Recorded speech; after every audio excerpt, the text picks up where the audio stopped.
গত সোমবার থেকে রবিবার অর্থাৎ গতকাল 7 দিনে 4 দফায় সাপ্লিমেন্টারি লিস্ট প্রকাশ করেছে নির্বাচন কমিশন।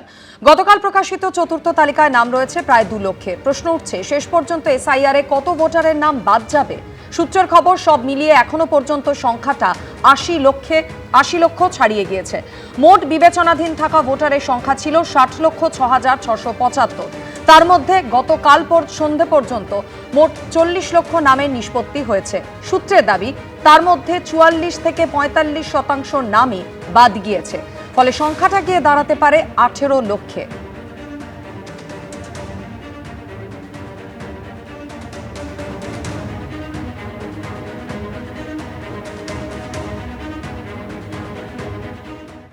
প্রথম দফায় 284 আসনে প্রার্থী তালিকা প্রকাশ করল কংগ্রেস।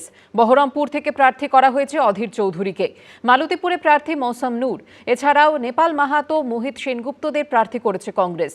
নতুন মুখ হিসেবে প্রার্থী তালিকায় জায়গা করে নিয়েছেন সোমেন মিত্রের ছেলে রোহন মিত্র।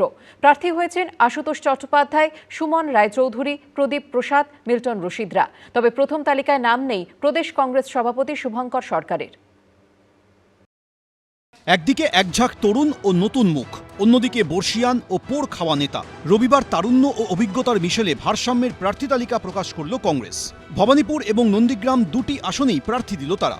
এদিন প্রথম দফায় যে 284 আসনে প্রার্থী তালিকা ঘোষণা করা হয়েছে, তাতে নিঃসন্দেহে সবচেয়ে উল্লেখযোগ্য নাম হল অধীর চৌধুরী। 1996 সালের পর 2026, 30 বছর পর ফের বিধানসভা ভোটের লড়াইয়ে নামছেন প্রাক্তন প্রদেশ কংগ্রেস সভাপতি। মুর্শিদাবাদের বহরমপুর আসন থেকে প্রার্থী করা হয়েছে অধীর চৌধুরীকে। लड़ना मेरा आदत है, लड़ते लड़ते इतने ज़िंदगी गुजारे हैं, इतने उम्र गुजारे लड़ते लड़ते। लड़ना मेरे साथी है और मैं लड़ते जाऊंगा। রাজ্যে তৃণমূল ক্ষমতায় আসার পর এবারই প্রথম এককভাবে ভোটের লড়াইয়ে নামছে কংগ্রেস। তাদের প্রার্থী তালিকায় রয়েছে এক ঝাঁক তরুণ ও নতুন মুখ, যেমন সোমেন মিত্রর ছেলে রোহন মিত্র। এবারই প্রথমবার ভোটের লড়াইয়ে নামছেন তিনি। তাকে বালিগঞ্জ আসন থেকে প্রার্থী করা হয়েছে। কলকাতার রাসবিহারী কেন্দ্র থেকে প্রার্থী করা হয়েছে প্রদেশ কংগ্রেসের সাধারণ সম্পাদক আশুতোষ চট্টোপাধ্যায়কে। আমি তো মনে করি যে রাসবিহারী বিধানসভা কেন্দ্রে আমি নিজে রাসবিহারী ছেলে এবং 81 নম্বর ওয়ার্ডে আমি থাকি এবং আমি জানি না তৃণমূল বা বিজেপি তারা কেন বাইরে থেকে বারবার ক্যান্ডিডেট দিতে হয়। বিজেপির সরকার এসআইআর এর লাইনে দাঁড় করিয়েছে, নাম কেটেছে এবং ক্যাসেল লাইনে দাঁড় করিয়েছে। মমতা বন্দ্যোপাধ্যায়ের কেন্দ্র ভবানীপুর থেকে প্রতিদ্বন্দ্বিতা করবেন কংগ্রেসের দক্ষিণ কলকাতা জেলা সভাপতি প্রদীপ প্রসাদ।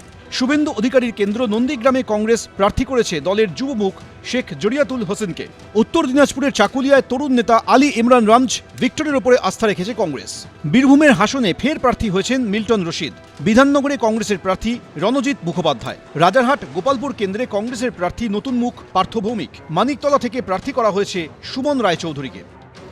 এই মেরুকরণের বাংলায়, যেখানে বিজেপি এবং তৃণমূল একসঙ্গে মেরুকরণের খেলা খেলছে, সেই জায়গায় জাতীয় কংগ্রেসের লড়াই মানুষের জন্যে, সেই লড়াইয়ে শরিক হওয়ার জন্যে দল যে আমাকে সুযোগ দিলেন, সেই লড়াই মাঠে ময়দানে নেমে দলের প্রতীক নিয়ে আমাকে দাঁড়ানোর সুযোগ দিলেন, তার জন্য আমি দলের কাছে কৃতজ্ঞ। আমি আশা করব সব সহকর্মীদের নিয়ে কাঁধে কাঁধ মিলিয়ে আমাদের শক্তি অনুযায়ী আমরা একটা ধর্মনিরপেক্ষ সমাজ উপহার দিতে পারবো বাংলাকে। তারুণ্যের পাশাপাশি অভিজ্ঞ ও বর্ষিয়ান নেতাদেরও একাধিক কেন্দ্রে গুরু দায়িত্ব দিয়েছে দল। এবছরের শুরুতেই রাজ্যসভার সাংসদ পদে ইস্তফা দিয়ে তৃণমূল থেকে কংগ্রেসে ফিরেছেন মৌসম বেনজির নূর। গনিখান চৌধুরীর ভাইজি মৌসম নূরকে মালদার মালতীপুর কেন্দ্র থেকে প্রার্থী করা হয়েছে। বর্ষিয়ান কংগ্রেস নেতা নেপাল মাহাতোকে তার পুরনো কেন্দ্র বাঘমুন্ডি থেকে ফের প্রার্থী করেছে কংগ্রেস। পরপর দুবারের বিধায়ক এবং আরেক বর্ষিয়ান নেতা মোহিত সেনগুপ্ত প্রতিদ্বন্দ্বিতা করবেন রায়গঞ্জ থেকে। ইটাহারে অমল আচার্যকে প্রার্থী করেছে কংগ্রেস। এদিন 284 আসনে প্রার্থী তালিকা ঘোষণা করলেও তাতে নাম নেই প্রদেশ কংগ্রেস সভাপতি শুভঙ্কর সরকারের। আমরা বলেছিলাম যে সেকুলার দল সবাই একসাথে চলুক, সেটা কংগ্রেস মনে করেনি। তো কংগ্রেস একটা বড় দল, তারা যা মনে করেছে তাই তারা করেছে। নির্বাচনে তারা লড়াই করবে, কিন্তু আমাদের সবার মনোভাব থাকা উচিত বিজেপি এবং তৃণমূল এই দুই বিপজ্জনক শক্তি, বাংলাকে বাঁচাতে হবে। খুব লম্বা চড়া ব্যাপার, কিন্তু মানুষ এসবদের দিকে আর দেখছে না।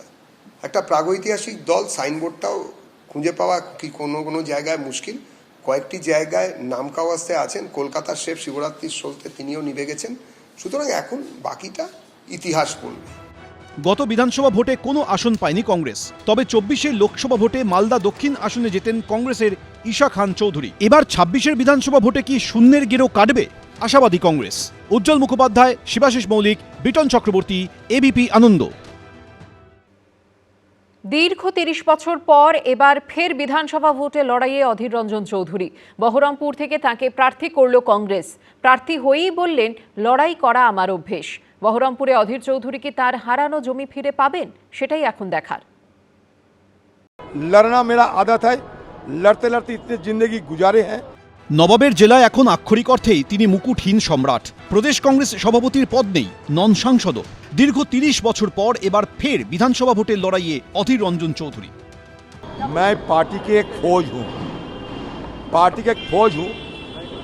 पार्टी की आला कमान की तरफ से ये हिदायत दिए गए थे कि बंगाल में जो सीनियर लीडर्स है सारे चुनाव में उतरे, तो मैंने सोचा कि क्यों ना मैं उतरूं। 1991 সালে নবগ্রাম বিধানসভা কেন্দ্রে ভোটে লড়ে হেরে যান অধীর চৌধুরী। তারপর 1996 ফের নবগ্রাম বিধানসভায় ভোটে লড়াই। সেইবার প্রায় 22,500 ভোটে জেতেন তিনি। তবে তারপর আর বিধানসভা ভোটে লড়েননি, লড়েছেন শুধু লোকসভা ভোটে। 1996 এর পর 2026, টানা 3 দশক পর আবার বিধানসভা ভোটের ময়দানে।